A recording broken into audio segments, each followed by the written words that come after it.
Bienvenue dans un tout nouveau monde. Un monde où la Terre a cessé de tourner sur elle-même. Les nuits y durent 6 mois. La ville de Miami est de nouveau recouverte de neige aujourd'hui. Les journées y durent également 6 mois. La planète brûle sous un soleil impitoyable. L'indice du rayonnement solaire est extrêmement élevé aujourd'hui. Voici un monde où des villes ont été englouties dans les profondeurs des océans et d'autres désertées en raison de la raréfaction de l'air. Un monde promis à un sombre avenir, où ses habitants luttent pour leur survie dans un paysage apocalyptique. Voilà ce qui risquerait de se produire si la planète cessait soudainement de tourner. Parce que sur Terre, un seul changement entraîne de multiples conséquences.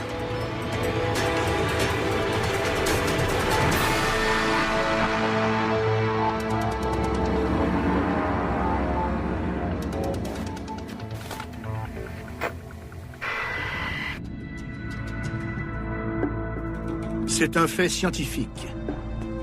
Les planètes tournent sur elles-mêmes. Notre système solaire s'est formé il y a 4,5 milliards d'années, issu d'un nuage de gaz et de poussière en rotation. Dès leur formation, les planètes ont perpétué ce mouvement de rotation. Et encore aujourd'hui, elles tournent à peu près au même rythme. À l'équateur, la Terre tourne à plus de 1600 km/h.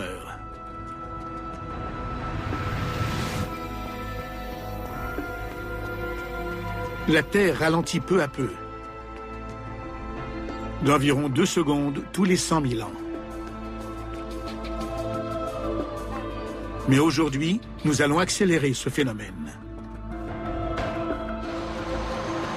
D'ici 5 ans, la Terre aura complètement cessé de tourner sur elle-même. Qu'adviendra-t-il de nos océans, de nos continents, de l'air que nous respirons?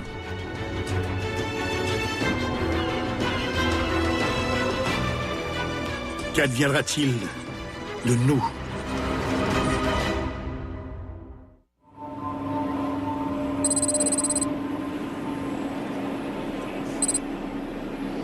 Le premier jour, le changement de vitesse de la rotation de la Terre est à peine perceptible, moins d'1 km/h. Pourtant, les conséquences sont dramatiques. À l'aéroport international de Miami, les premiers signes de perturbation se manifestent. Miami Tower, American 553 just turned on final. La plupart des avions commerciaux se dirigent à l'aide de systèmes GPS, qui permettent de déterminer la position de l'appareil grâce à des signaux émis par des satellites. L'une des composantes essentielles de ce système de localisation est le temps. Les horloges des satellites sont en contact quasi permanent avec le sol. Le gouvernement américain règle l'heure grâce à des horloges atomiques, les plus précises qui soient. Le ralentissement de la Terre ne dérègle pas ces horloges. Par contre, les systèmes au sol qui communiquent avec les satellites ne se trouvent plus à l'endroit présumé par ces satellites. Les systèmes GPS ne s'adaptent pas à un tel changement radical du régime de rotation de la Terre. Ce ralentissement sème le chaos dans un système qui était minutieusement réglé. Les conséquences sont catastrophiques. Les erreurs des ordinateurs font atterrir les avions loin des aéroports. Tower, American 721, aborting approach. Des centaines de milliers de vies sont menacées. Aux 4 coins du monde, les pilotes constatent soudainement que leur équipement de radionavigation est défaillant. Nice one. James, you going in? No, I should be there for 9.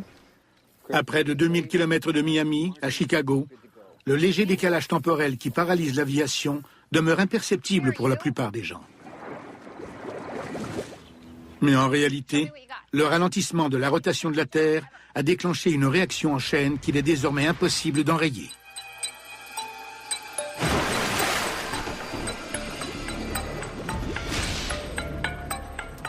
Nous réglons périodiquement nos horloges pour les synchroniser avec Dame Nature.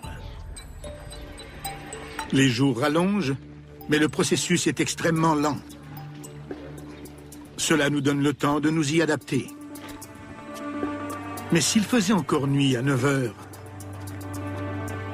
si le soleil brillait à minuit, si notre notion du temps devenait désuète. Les scientifiques ont constaté un ralentissement inattendu de la rotation de la Terre. Certains estiment même qu'elle cessera complètement de tourner d'ici 5 ans. Si tel est le cas, les conséquences seront tragiques. Selon les scientifiques, aucun pays ne serait épargné. Dès la première semaine, les problèmes se multiplient dans les villes du monde entier. Chaque nouveau jour est plus long que le précédent.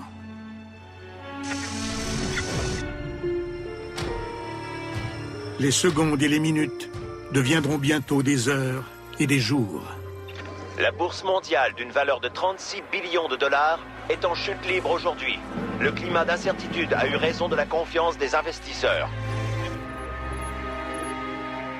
Qu'adviendrait-il d'un monde divisé en jours de 24 heures s'ils en comptaient désormais plus de 24 ?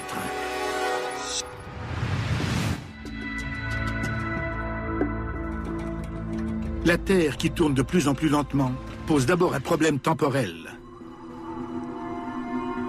Mais après 2 semaines, un second problème se manifeste, encore plus critique. Les océans. Notre planète présente un renflement. Elle est plus bombée au centre qu'aux 2 pôles. Sa rotation est l'une des forces qui garde l'eau en place au niveau de l'équateur.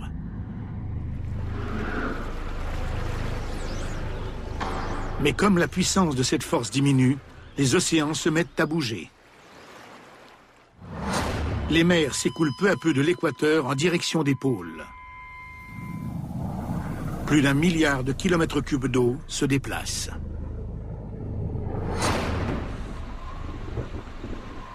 Ce sont les régions nordiques comme l'Arctique canadien qui sonnent l'alarme en premier.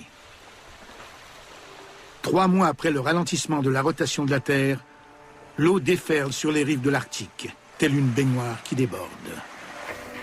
Le niveau des mers ne cesse de monter et le gouvernement canadien a ordonné l'évacuation complète de l'Arctique.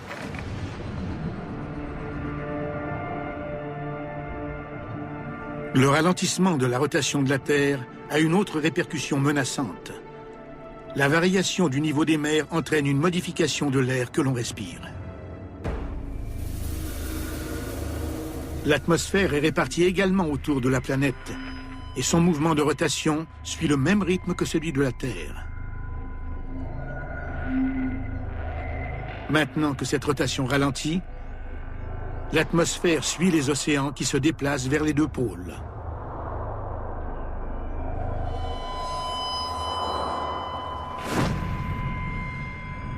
Les villes des tropiques sont les premières touchées, dont Rio, Mumbai et Singapour. L'air y est de plus en plus difficile à respirer. Plus au nord, les villes situées à plus haute altitude commencent aussi à éprouver des ennuis. Aux États-Unis, les adeptes d'escalade au Colorado en souffrent.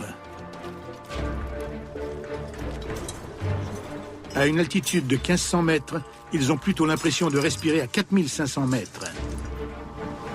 L'être humain peut ressentir les effets du mal de l'altitude à moins de 2500 mètres.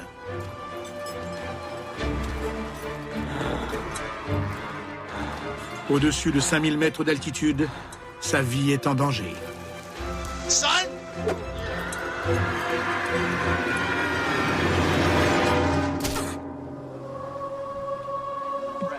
Le monde se transforme à un rythme accéléré et le pire est encore à venir.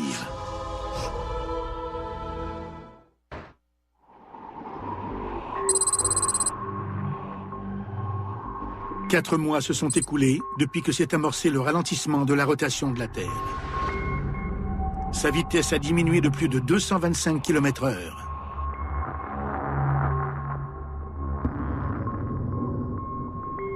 Chaque jour dure près de 28 heures.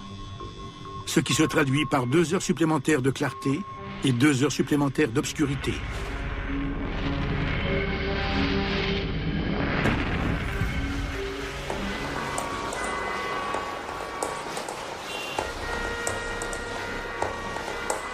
Ce décalage temporel a fait sombrer notre monde, les océans et l'atmosphère dans le chaos. Les autorités russes rapportent que les vastes champs pétrolifères du pays sont submergés. Le pays est aux prises avec une crise du pétrole à l'approche de l'hiver.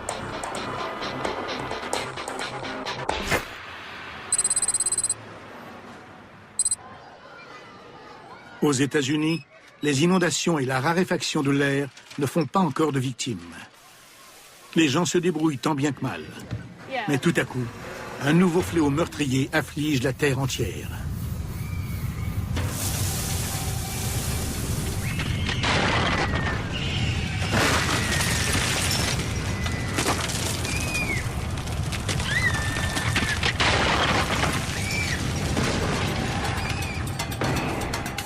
Les tremblements de terre. Ils frappent des régions jusque-là insoupçonnées. La Terre est constituée de 3 couches. Un noyau fluide, un manteau isolant solide et une croûte extérieure dure. Elles tournent toutes 3 au même rythme. Mais tandis que notre rotation ralentit, chacune des couches ralentit à une vitesse différente, créant ainsi une importante friction. La Terre est littéralement en train de craquer de l'intérieur.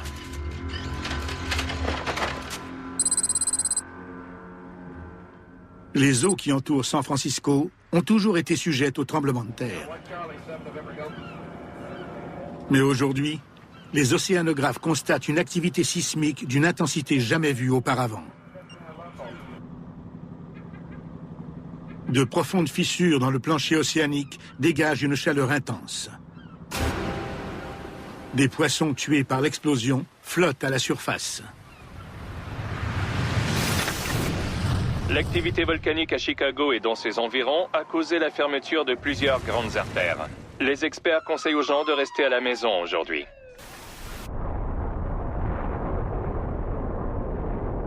Les désastres géologiques ne sont qu'un des effets dévastateurs du ralentissement de la rotation de la Terre. Les océans en déplacement sont tout aussi menaçants.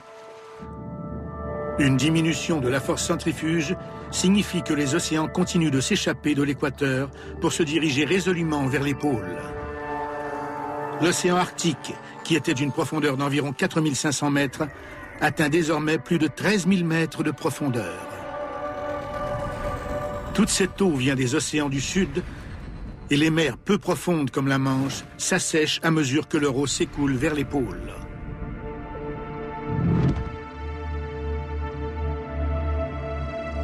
Pour la première fois de l'histoire connue, la Grande-Bretagne est rattachée au continent européen et l'Irlande est reliée à l'Angleterre.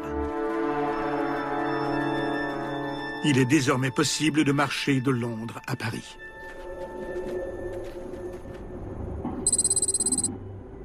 Et ce phénomène ne se produit pas seulement en Europe. Les célèbres plages de Miami se retrouvent à l'intérieur des terres, pendant que les océans déferlent sur les pôles. Cuba et la Floride sont aussi reliés par voie terrestre. Le Mexique s'est étendu du tiers de sa superficie. Et il n'y a pas que l'eau qui se déplace. Plus la rotation de la Terre ralentit, plus la couche atmosphérique rejoint les tiers supérieurs et inférieurs du globe. Ce sont les seuls endroits où l'air est encore respirable. New York, Londres, Toronto sont toujours sans danger. Mais la ville de Mexico et d'autres importantes agglomérations urbaines du Sud sont maintenant condamnées. Leur air est devenu irrespirable.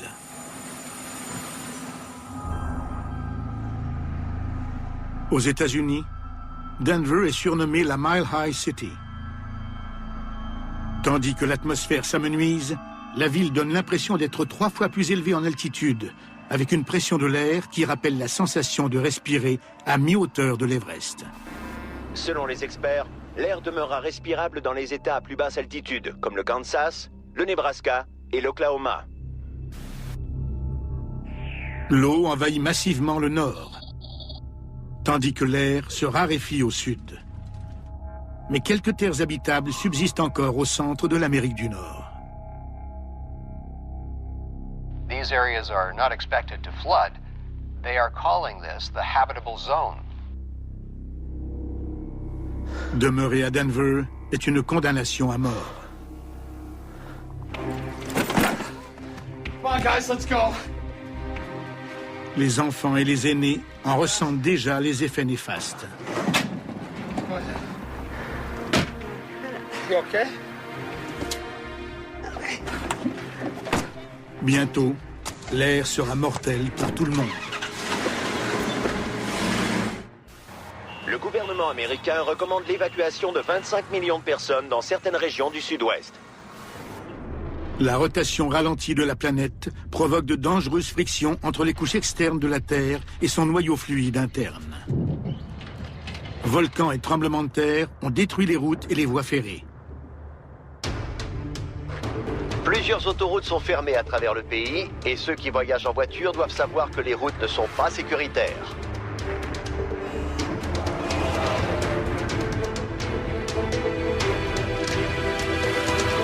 Tremblements de terre, volcans et violences font rage dans tout le pays. Les autorités préviennent ceux qui doivent voyager qu'elles ont peu de mesures de protection à leur offrir.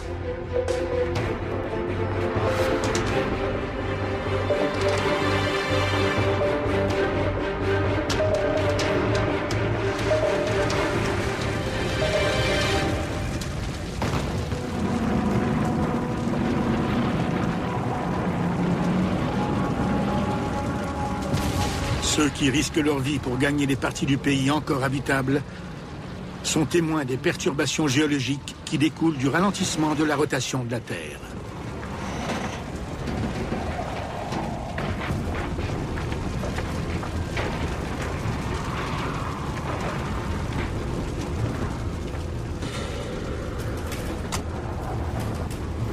Tandis que les tremblements de terre dévastent le Midwest, le retrait des océans prive les grandes villes côtières de leur accès à l'eau.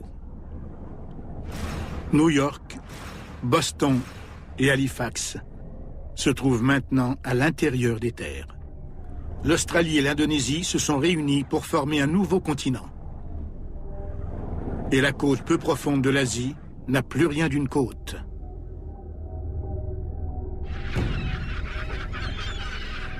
En l'espace de 4 mois, Hong Kong et d'autres ports importants sont asséchés. Le transport maritime est paralysé aux 4 coins de la planète.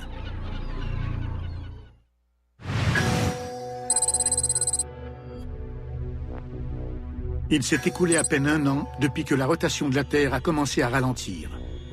Sa vitesse a maintenant diminué de plus de 340 km/h. Et le visage de la planète ne cesse de changer. Les eaux se déplacent toujours.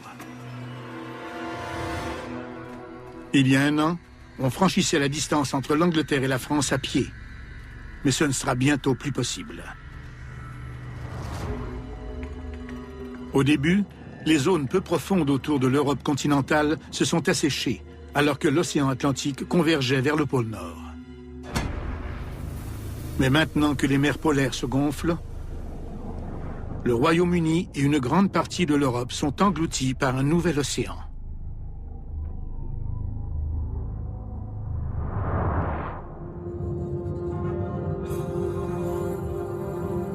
Londres a disparu. Berlin a disparu. Et Moscou aussi. Ces villes européennes historiques se retrouvent au fond d'une nouvelle mer. Des centaines de millions de personnes vivaient ici. Le Grand Nord canadien a également disparu. Il repose entièrement sous l'eau. Les métropoles du pays ont résisté. Toronto, Vancouver et Montréal. Mais les vastes océans sont toujours en mouvement.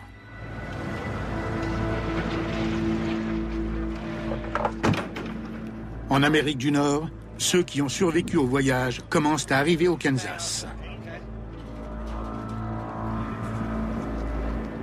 Un campus universitaire a été réquisitionné. Les scientifiques s'affairent à créer un refuge dans ce qu'ils estiment être l'endroit le plus sûr des États-Unis. Aucun risque d'inondation, de l'air à profusion et peu de secousses sismiques. Mais ils rencontreront un obstacle de taille. Il n'y a pas de livraison de nourriture dans ce monde sans dessus-dessous. Les routes sont impraticables. Si les réfugiés veulent manger, ils devront produire leur nourriture sur place. Le désastre est d'une ampleur exceptionnelle, du jamais vu. Les survivants qui ont réussi à se rendre jusqu'ici sont livrés à eux-mêmes. La lutte promet d'être difficile. Et pourtant, ils comptent parmi les plus chanceux.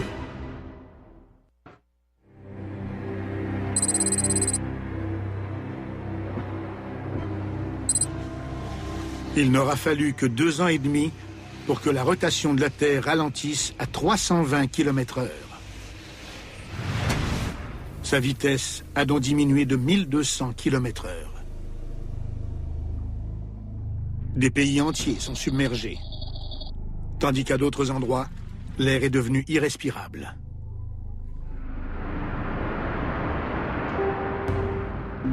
Les survivants subissent une autre conséquence dévastatrice de ce ralentissement. Aux 4 coins du monde, des gens tentent désespérément de dormir. Chaque journée dure maintenant 2 jours et demi plus longtemps. C'est la même chose pour chaque nuit. L'être humain n'est pas fait pour dormir dans un monde où il fait jour pendant plus de 60 heures consécutives. Il ressent la même sensation qu'un décalage horaire, mais cette fois, c'est un état permanent.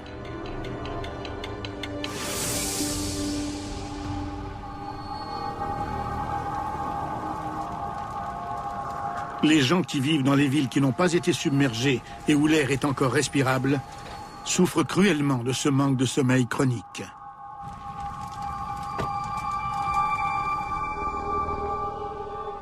Ils ont la vue embrouillée et ils manquent de contrôle musculaire. Hey, you okay?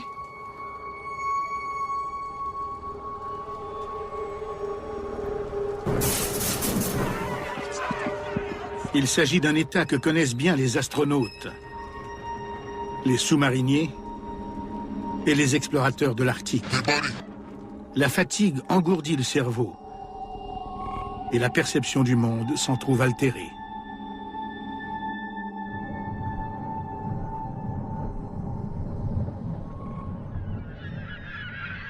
Le ralentissement de la rotation de la Terre a un effet tout aussi dévastateur chez les animaux.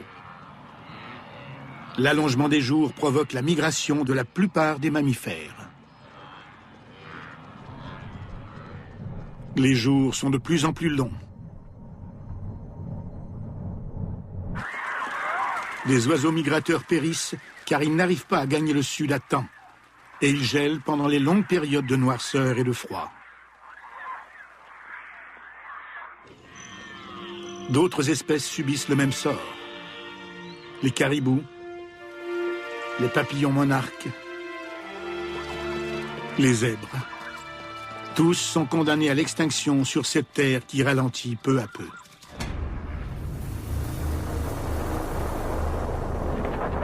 Tandis que les océans poursuivent leur chemin vers les pôles, un nouveau supercontinent se forme aux latitudes moyennes de la Terre.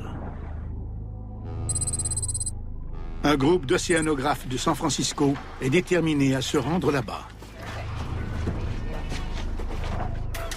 Ces survivants veulent repartir à zéro sur ce qui était autrefois le plancher océanique. Leurs chances de survie sont meilleures que dans les grandes villes. Il s'agit d'une décision dictée par le désespoir. Mais sur cette planète en péril, rares sont les options sûres. En l'espace de 2 ans et demi, la vie sur une planète au ralenti est complètement bouleversée. Et le pire est encore à venir. 4 ans se sont écoulés depuis que la Terre a commencé à ralentir graduellement. Aujourd'hui, elle tourne à 60 km/h. Le soleil brille maintenant pendant 13 jours consécutifs, suivi de 13 jours d'obscurité. L'époque des 4 saisons est bel et bien révolue. Le climat se définit désormais par des cycles de clarté et de chaleur, et de noirceur et de froid. Au cours de ces interminables nuits, la température chute à moins 55 degrés Celsius. Les humains ont beaucoup de mal à s'y adapter.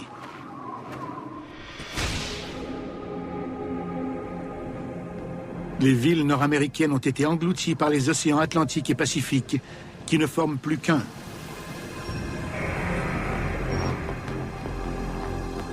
Toronto, Halifax, Boston.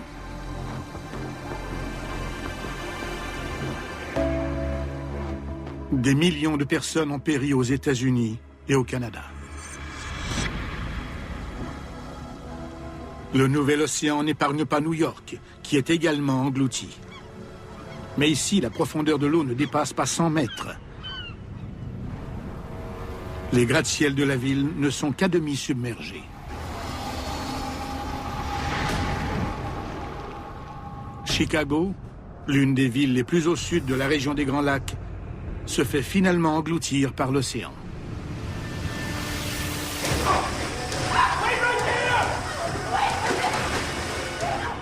Ceux qui étaient restés fuient maintenant la ville dans un climat de panique généralisé. L'eau commence à s'infiltrer dans le métro et elle coule à flot dans les égouts.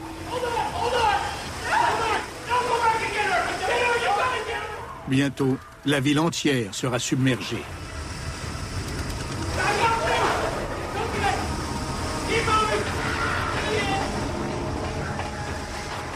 Dans un monde où les vastes océans sont encore en déplacement, il reste très peu d'endroits sûrs.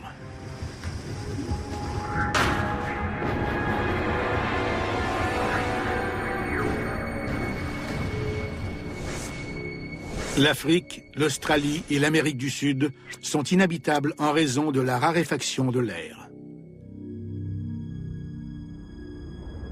Près de l'équateur, on a l'impression de respirer à 10 000 mètres d'altitude, ce qui dépasse le sommet du mont Everest. De grandes métropoles sont dévastées et désertes. Mais un continent équatorial émerge où se trouvait jadis un océan. Et l'air est suffisamment dense pour respirer dans certaines zones de ce supercontinent.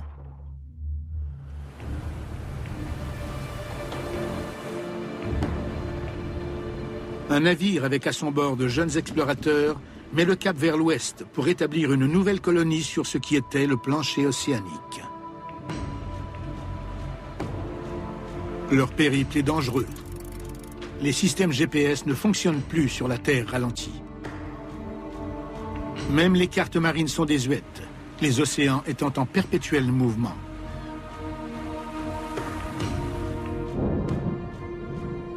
Dans ce monde sauvage et changeant, le temps est de plus en plus imprévisible.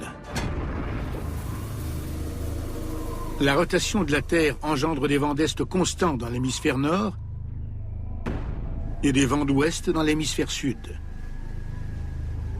Voilà ce qu'on appelle l'effet de Coriolis.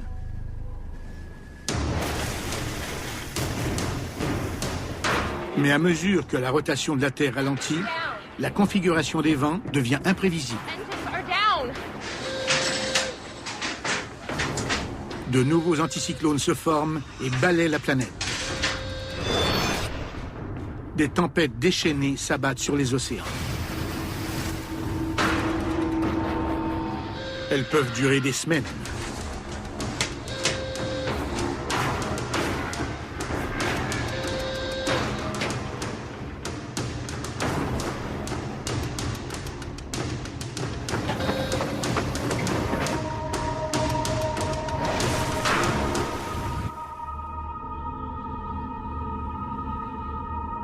Le temps change sur la planète entière. 13 jours d'obscurité entraînent des vagues d'un froid glacial aux 4 coins du globe.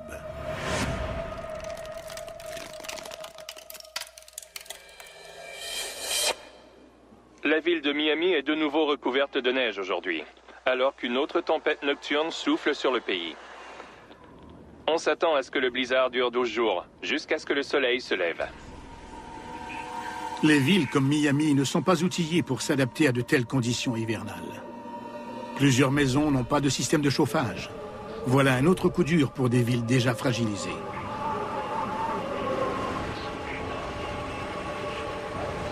Et la vie sur Terre promet de devenir encore plus pénible.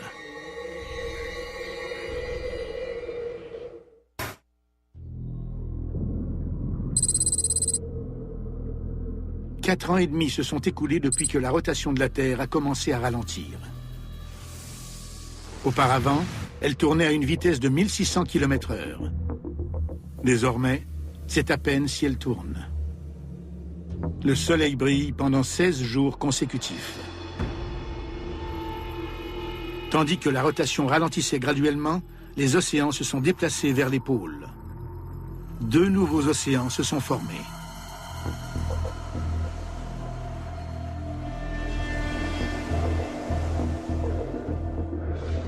Le Kansas se trouve maintenant sur la côte de la nouvelle mer du Nord, puissante et profonde de 16 km.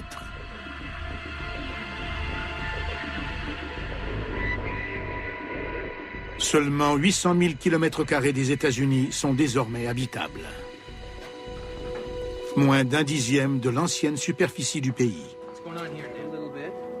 Les colons se sont créés des installations pour cultiver leurs aliments tout en se protégeant des variations extrêmes de température, qui passent de la chaleur accablante au froid sibérien.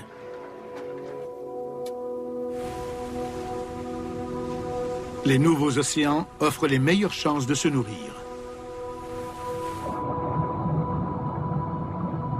Avec l'inondation des continents, ils sont devenus riches en substances nutritives.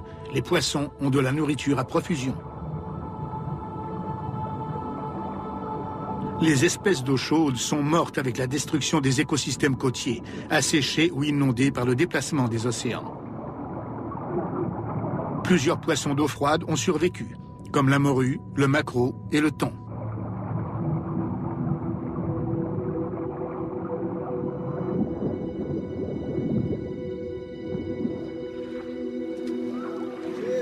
Des hommes et des femmes qui avaient vécu de l'agriculture se mettent à la pêche, là où un nouvel océan recouvre les plaines du Midwest.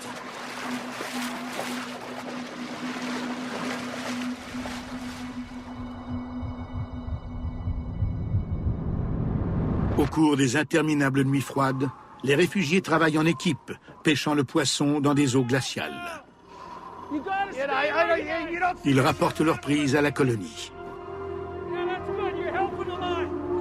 Ils risquent leur vie à moins 55 degrés Celsius, une température que le corps humain ne peut supporter que quelques minutes. Mais la pêche sur glace ne suffit pas à nourrir le nombre toujours croissant de réfugiés nord-américains.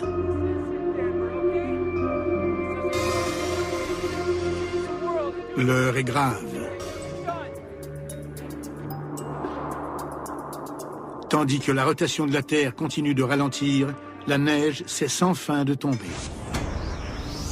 L'effet de Coriolis dû à la rotation de la Terre contrôlait les conditions météorologiques, mais il est désormais négligeable. Les tempêtes sont de plus en plus prévisibles. Une rotation ralentie donne naissance à un régime climatique plus stable. Mais il y a encore d'importantes variations de température entre les journées torrides et les nuits froides.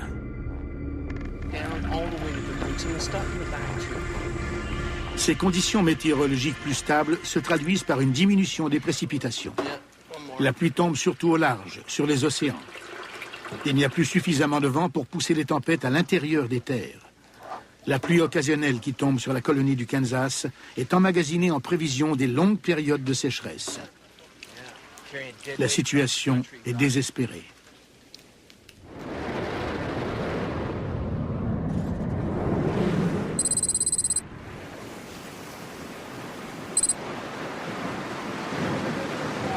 En mer, les océanographes qui sont partis de San Francisco s'échouent sur le supercontinent.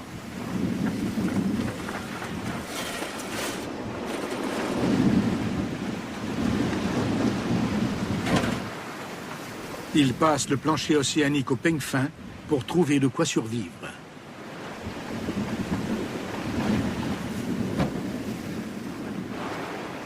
Leur décision de vivre isolés là où se trouvait auparavant l'océan est risquée. Contrairement aux réfugiés installés au Kansas, ils ne disposent que des ressources qu'ils ont emportées avec eux et de ce qu'ils parviendront à récupérer. Par contre, s'ils réussissent, ils jouiront de la plus vaste superficie de terre habitable de la planète.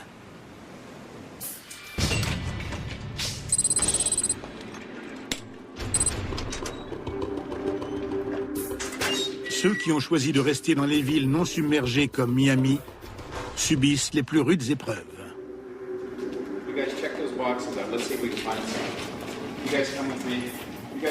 Ici, la vie est sauvage. Il n'y a presque rien à manger. Les coupures d'électricité sont monnaie courante. L'eau potable est difficile à trouver. Il n'y a plus de livraison de denrées alimentaires, que ce soit par voie terrestre ou maritime. Le confort que procuraient les progrès technologiques est chose du passé. Quand les ressources disponibles seront épuisées, Miami n'aura plus rien à offrir à ses habitants.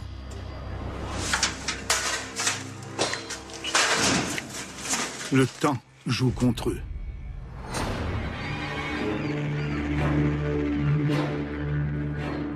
Certains, voyant la fin approcher, décident de partir. Ils doivent trouver un endroit qui n'est pas enclavé comme Miami.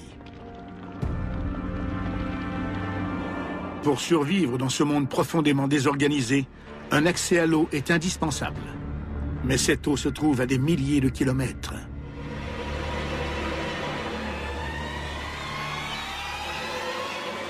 Les océans sont l'une des dernières sources de protéines animales de la planète.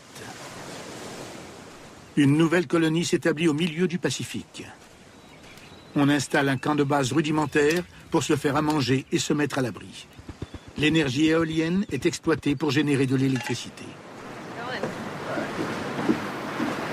Le plancher océanique s'assèche peu à peu. L'agriculture sera bientôt possible sur les rives de l'océan du Nord.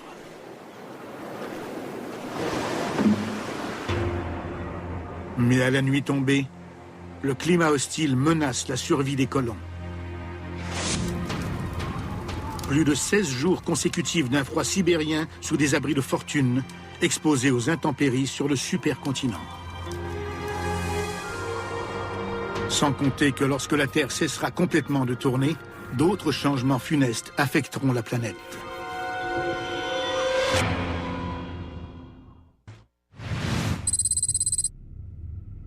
Cinq ans après avoir commencé à ralentir, la Terre cesse complètement de tourner. Les océans, l'atmosphère et le climat ne connaissent plus de fluctuations. Un supercontinent entoure le centre de la planète. Deux vastes océans partent des pôles jusqu'aux latitudes moyennes. Toutes les terres à proximité de l'équateur sont privées d'air. Plus de la moitié du nouveau continent est inhabitable, étant trop élevé au-dessus du niveau de la mer. La Terre ne tourne plus sur elle-même, mais elle est toujours en orbite autour du Soleil. À partir de maintenant, il fera jour pendant la moitié de l'année et nuit pendant l'autre moitié, quand le Soleil se trouvera de l'autre côté de la Terre. Le concept de jour et de nuit tel qu'on l'a connu est dépassé. Maintenant, c'est un rythme annuel. 6 mois de clarté et de soleil, suivis de 6 mois d'obscurité et d'ombre.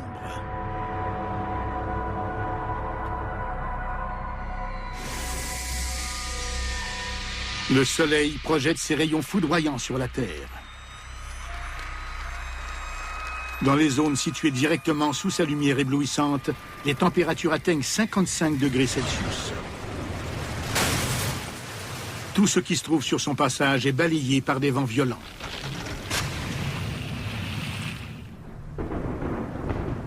Dans les régions exposées moins directement aux rayons ardents du soleil, les conséquences sont moins meurtrières. Sur le nouveau supercontinent près d'Hawaï, il pleut à torrents pendant 1 mois. Pendant qu'un ouragan provoque des tempêtes à des milliers de kilomètres plus loin.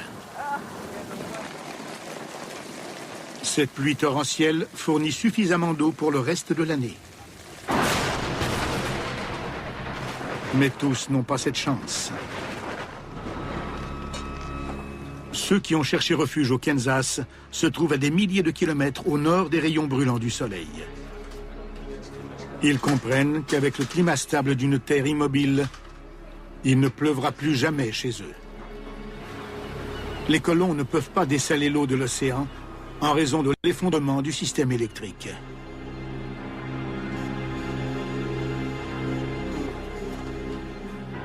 Le monde n'a plus qu'un seul régime climatique, entièrement régi par le soleil. Il n'y a plus de vent et plus de système de pression.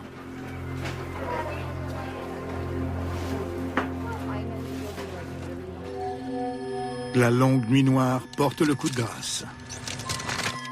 La température nocturne plonge sous la barre des moins 55 degrés Celsius, soit près de 20 degrés plus froid que l'hiver arctique moyen.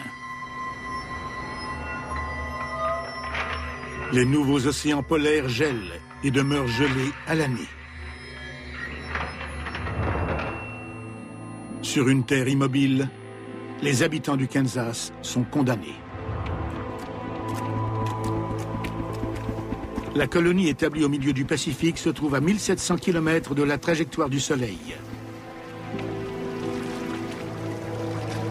Ils peuvent pêcher sans avoir à casser la glace.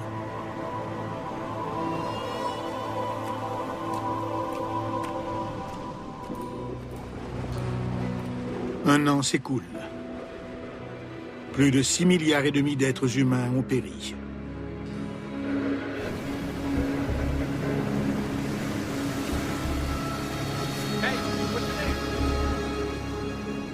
Quelques rares survivants parviennent à gagner l'un des derniers endroits sur Terre où il est encore possible de respirer et de survivre au climat.